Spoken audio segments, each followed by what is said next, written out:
తోడ పుట్టిన వాళ్ళు తోడ పుట్టిన వాళ్ళే, స్నేహితులు స్నేహితులే.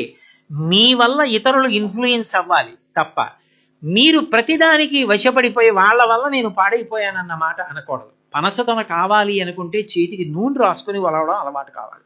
నూనె రాసుకోకుండా ఒలిచి ఒంటికి జిగురు అంటుకుందంటే అంటుకోదా? మరి నీకు సమాజంలో ఇమడాలి, అక్కర్లేని వాటికి దూరంగా ఉండడం నీకు రావాలి.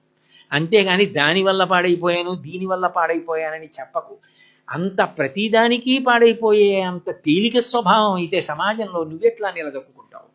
నీకు నువ్వు ఊంచుకోవాలి, నీకు నువ్వు నిలబడాలి. త్యాగం చేయకుండా కీర్తి రాదు.